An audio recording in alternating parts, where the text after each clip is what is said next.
Now, Rich Dolan just did a wonderful speech. He did. He always does. Yes, he does. And he talked about the fact that there is a almost separate society out there. There is. You could even call them a rogue, secret military group who has created a whole society that is based on technology that is not in the public domain, that is based on concepts, robotics, nanotechnology, genetic manipulation. Absolutely, and they have money galore that they've basically stolen, secreted, taken from drug money, and supported these black projects that we at Project Camelot have been pursuing and interviewing people about. Projects the American people have been financing for years. Absolutely. Without even knowing it. So the point I'm trying to make here is that if you look at the earth and you look at humanity, we have two groups. We have a rogue group that is living, maybe we even had a witness that said 10,000 years ahead of this group. So you've got the masses of humanity here, and you've got this rogue group that's flying interluminally. Is that superluminal? Superluminally, right? Right. Outside our solar hyperluminal, system, whatever you wish to call it. Solar system, etc. They've got bases on Mars and the Moon. You're talking about craft outside the rings of Saturn, which in your presentation, which is fascinating, and I'd love you to address some of that. But the fact of the matter is that we have two groups, and they're hugely divided. Mm-hmm. And that division is to the detriment, very, very seriously, of the masses. Of course. And so it's bridging the gap that we're all about as a world at this time, in my view. Okay, that's what revealing the secrecy is. It's all about taking that river of division and bringing those two sides together. And you're one of the main people at the forefront, the avant-garde, along with Camelot and many other people that we know and respect, to bring those two groups together, to fill in and to reveal that place in between. She makes a good argument, doesn't she? Do you believe that there are enough white hats behind the black curtain to really be able to make a difference now that couldn't have been made 10 years ago? Yes. Right, that's an important thing to say. Some of those will be watching this video because they want to know what you're saying. They want to know what we're saying. What would you say to them? Because you can talk to them personally right now. Listen, I've met some of them, and they have told me that they support entirely what I've been doing. And I shared this with you before, that at one point, some years back, certain individuals, the black hats, put out a contract on me because I had gone from being a nuisance to being a threat. And they literally thought they could eliminate me. But fortunately, I must have had good friends in high places, and at that time I didn't realize what high places my good friends were in, you know. And the word went out to leave me the hell alone. And here I am, at 82, still alive and ornery and kicking. God, I'm getting tired of being here. But the point I'm making is, even the white hats and even the black hats have made some progress along the way. And they've expanded their consciousness quite a bit. Yes, no one's immune from this process. That's right. And so, you know, I basically am very hopeful about the future. The human race, the human species, it has a tomorrow. And I feel that's important to share with people. You know, women with young kids. Will my little child grow up? What kind of a world will my kid grow up in? And I try to reassure them that your kid has a future and that tomorrow is going to be much brighter than yesterday. Mm. And some of the white hats and some of the black hats all understand this thing, which is why I'm allowed to continue to focus and travel and do this and that. And I actually have been given encouragement from some of the powers that be. I've been encouraged by some of the guys with all the money. Okay, well, with that in mind, Bob, now that you're all warmed up, what is it you haven't told us? Oh, my God. Can't you keep her under control? Nope, no chance.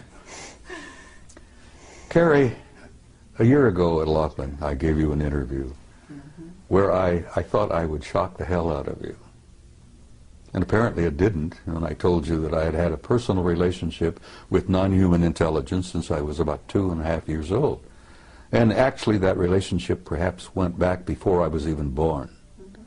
And I So thought, have we. I thought, well, I know you have, and everybody has had a relationship. Lots. The point is that Definitely. half the people don't even begin to, they don't want to know the answer to that. And when it all began to dawn on me, the implications of it were pretty overpowering. But I gave you that interview and I thought, well, this will be the end. You know, nobody's going to pay a word of attention to me after this. They'll think the old coot's gone over the edge. He's lost it. And I thought, well, I can go home and I can smoke my big stogies and drink my whiskey and die peacefully. Well, it worked out just the opposite. I'm more in demand now than I've ever dreamed of being. Yesterday I accepted an invitation to speak at a MUFON conference in Philadelphia in October. And I gave her I said, look, I'm going to tell you honestly, if I'm still on the planet in October, I'll be delighted to come. But I'm not making any really plans really that far ahead, you know. I can't buy an insurance policy at my age, you see. But I'm hopeful, honey. I feel very hopeful about everything. I'm sure you're hopeful, but what is it you haven't told us? Because I believe, look, we've got time travel. There's issues with that. We've got travel through jump rooms to Mars and so on. I'm sure you've been exposed to some of that. You did share a little bit of that with me on my last interview with you. But I believe that that was the tip of the iceberg. And I don't know how far you've gone down the rabbit hole, but I imagine it's a lot farther than you've revealed. And I feel sympathetic with Alice because, yes, I've been down the rabbit hole. Okay. And you feel, I know you're a very conscientious and loving individual, and I know that there's some things you want to reveal and some you don't because you want to protect people. And I don't think you have a whole lot to protect in terms of yourself at the moment because, as you said, you're protected. And we have also been threatened in the last year and a half, each of us in different ways, our lives, as a result of what we've done. But that just tells you that you're on the right track, and as far as I can tell. Well, for time to time, I felt like the guy on the street with the raincoat who pulls it back, exposes himself, and then somebody comes along, they grab him and haul him away to the rubber room, as it were. I felt that way for quite a while. And yes, there are many things that I have not shared with you. How about this? Wendell Stevens passed on recently, and he was a very good friend of yours. I knew Wendell for 35 years. Okay. And you told me that Wendell said some last words to you. Would you Well, share Wendell that? and I had shared a lot before he got really sick, became ill. I had encouraged him for a long time to admit publicly that he himself had had personal relationship with some of them. And he said, Bob, I can't do that. He said, every ounce of credibility that I've had over the years will go down the tube if I say that. And I understood what he tried to say. He was getting older and he didn't need any bumps in his life before he departed. He was feeling bad and he felt, he knew he was leaving. And he says, I don't need any of that heartbreak and that upset stomach. I've told what I've learned, I've told what I've seen, I've shared the photos, I've spoken at conferences. He literally created this world conference in 1991. The UFO Congress. And I had the privilege and honor of assisting him in putting that together in 1991. And as I've told you before, that's when I really came out of the closet and began to violate my national security oath. I wanted him to hold on and be here for the 20th anniversary. But he went home in September. And I loved him dearly, and I love him still because I know he's alive and well. There is no death.